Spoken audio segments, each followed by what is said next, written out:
Hi friends, ಎಲ್ಲರಿಗೂ ಕಾವ್ಯ ವ್ಲಾಗ್ಸ್ಗೆ welcome.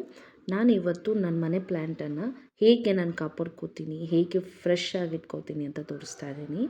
ಇದು ಬಂದುಬಿಟ್ಟು ಜೇಡಿ ಪ್ಲ್ಯಾಂಟು. ಇದರಲ್ಲಿ ಬಂದುಬಿಟ್ಟು ನಾನು ಅರಿಶಿಣದ ನೀರು ಅಥವಾ ಇದೇ ಥರನೇ ಅಕ್ಕಿ ತೊಳೆದಿರೋ ನೀರು ಅದನ್ನು ಹಾಕ್ತೀನಿ. ಯಾವುದೇ ಕಾರಣಕ್ಕೂ ಉಪ್ಪೆ ನೀರು ಹಾಕಬೇಡಿ. ಮತ್ತು ಇದು ಸ್ನೇಕ್ ಪ್ಲ್ಯಾಂಟ್ ಬಂದುಬಿಟ್ಟು ನಾನು ಒಂದು ಕಡ್ಡಿ ಇಟ್ಟಿದ್ದು. ಇದು ಮೇಲೆಲ್ಲ ಒಣಗೋಗಿದೆ, ನೀವು ನೋಡ್ತಾ ಇರ್ಬೋದು. ಫುಲ್ಲು ಒಣಗೋಗಿದೆ, ಬಟ್ ಆದರೂ ಚೆನ್ನಾಗಿ ಬೆಳೆದಿದೆ.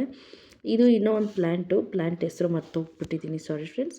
ಬಟ್ ಇದು ತುಂಬ ಚೆನ್ನಾಗಿ ಬೆಳೀತಾ ಇತ್ತು.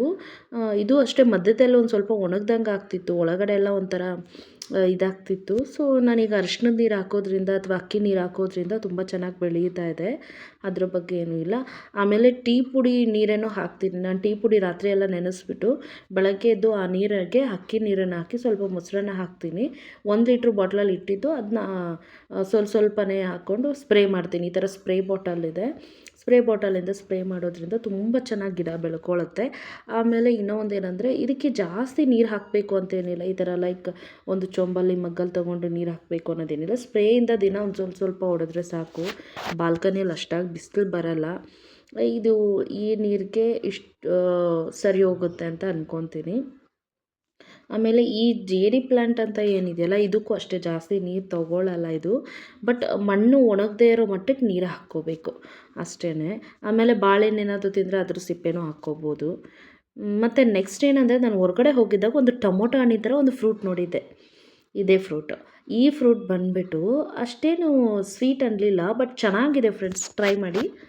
ನೆಕ್ಸ್ಟ್ ಬಂದು ಸೇಮ್ ನಂದು ಮನೆ ಒಳಗಡೆನೇ ಎಮರ್ಜೆನ್ಸಿ ಲೈಟ್ ಥರ ಇಟ್ಕೊಂಡಿದ್ದೀನಿ. ಬಟ್ ಇದನ್ನು ಹೊರಗಡೆ ಬಿಸಿಲಿಗೆ ಹೋದಾಗ ಮಾತ್ರ ಹೊರಗಡೆ ಚಾರ್ಜ್ ಮಾಡ್ಕೊಂಡು ಬಂದು ಇಟ್ಕೋಬೇಕು. ಒಂದು ಸತಿ ನಾನು ಚಾರ್ಜ್ ಮಾಡಿದ್ರೆ ಪರವಾಗಿಲ್ಲ, ಒಂದು 2-3 ಡೇಸ್ ಬರುತ್ತೆ ನನಗೆ. ಎರಡನ್ನೂ ನಾನು ಸ್ವಲ್ಪ ಗಲೀಜಾಗಿತ್ತು ಅಂತ ಹೇಳ್ಬಿಟ್ಟು ಡಸ್ಟ್ ರಿಮೂವ್ ಮಾಡ್ಕೊತಾ ಇದ್ದೀನಿ. ಹೀಗೆ ನನ್ನ ಚಾನಲ್ನ ನೋಡ್ತಾ ಇರಿ, ಸಬ್ಸ್ಕ್ರೈಬ್ ಮಾಡ್ಕೊಳ್ಳಿ, ಕಾಮೆಂಟ್ ಮಾಡ್ಕೊಳ್ಳಿ.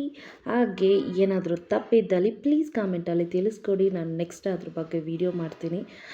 ನೆಕ್ಸ್ಟ್ ಯಾವ ವೀಡಿಯೋ ಬೇಕು ಅನ್ನೋದನ್ನು ವೀಡಿಯೋನ ಕಾಮೆಂಟ್ ಮಾಡಿದ್ರೆ ನಾನು ಟ್ರೈ ಮಾಡ್ತೀನಿ. Thank you so much. ಹೀಗೆ ನಿಮ್ಮ ಸಪೋರ್ಟ್ ಹೀಗೆ ಇರಲಿ. Thank you.